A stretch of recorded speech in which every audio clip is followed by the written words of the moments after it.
As the conflict in Ukraine enters a new phase of escalation, discussions over sending Western troops and private defense companies to Ukraine have been revived. Le Monde has learned from corroborating sources. These are sensitive discussions, most of which are classified, relaunched in light of a potential American withdrawal of support for Kiev once Donald Trump takes office on January the 20th, 2025. The debate about sending troops to Ukraine, which French President Emmanuel Macron initiated at a meeting between Kiev's allies in Paris in February, was strongly opposed by some European countries led by Germany. However, it was relaunched in recent weeks thanks to the visit to France of the UK Prime Minister Keir Starmer for the November 11th commemorations. Paris and London are exploring options to support Ukraine in potential peace talks with Russia, including deploying French and UK troops to monitor a ceasefire along the contact line, a senior NATO official told Radio Free Europe / Radio Liberty. The official, who requested anonymity as they were not authorized to speak publicly, noted that these discussions are happening in individual capitals, not within the formal NATO structure.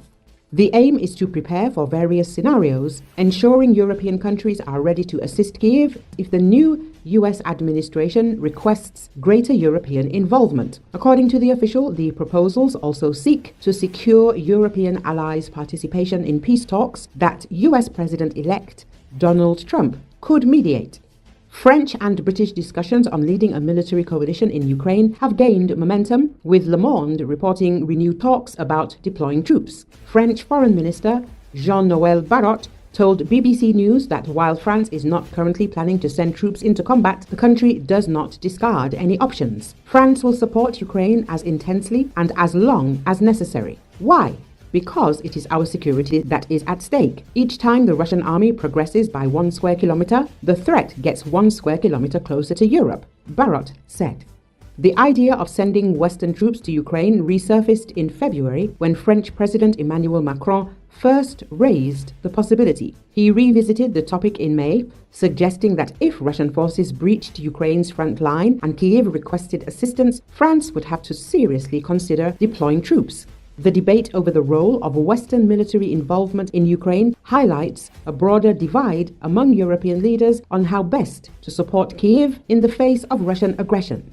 Speaking at the Halifax International Security Forum, Estonian Defense Minister Hanno Pevkur stressed that Ukraine needs greater investment in its military production capabilities, not foreign troops on its battlefield.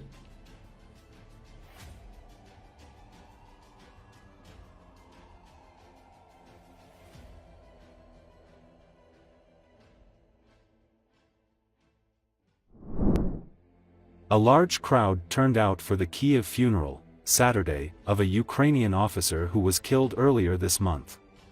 People lit yellow and blue flares for Pavlo Vedebaida, known, aka Obolonchik, who was described as a popular officer. A soldier who served with him described him as the heart, the core, the backbone. He was a very good man, very strong, very tough. We loved him very much. Vedebaida, 34, served with the 112th Brigade and was a veteran of the Russian-Ukraine War since 2014. He was killed in a small arms battle near Chasiv Yar on November 13, 2024.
дівчата.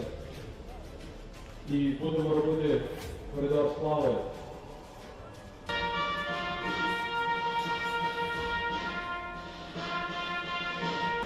Він був серцем, ядром, основою.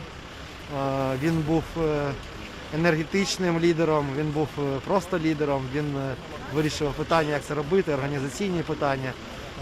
На ньому все трималося. Ми всі його дуже сильно любили, він був дуже міцною людиною. Коли в 2014 році це все почалося, він був один із перших, хто пішов до лав армії. Спочатку він пішов не до правого сектору, а хотів піти в інший род військ ЗСУ, але потрапив до правого сектору. Він був дуже гарною людиною, дуже сильною, дуже міцною, ми його дуже любили.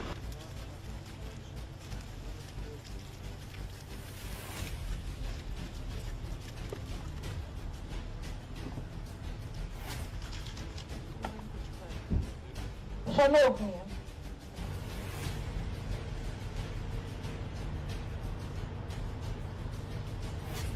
імені Президента України, Верховного Командувача Збройних сил України, прийміть цей прапор як символ держави, який вірно до кінця служив ваш син.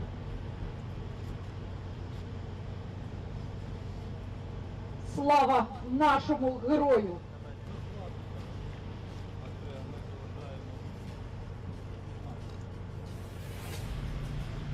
І пан Павло, він вирушає далі. 112-та бригада немає колишніх. Ніколи і ніде. У нас від одного служіння йдуть до іншого служіння. У нього нове завдання. І він буде його з честю так само виконувати. І завдання це полягає тільки в одному – це тримати для нас небо. І дякую, звичайно, батькам. Але дякую і йому за земну службу. І прошу за небесну.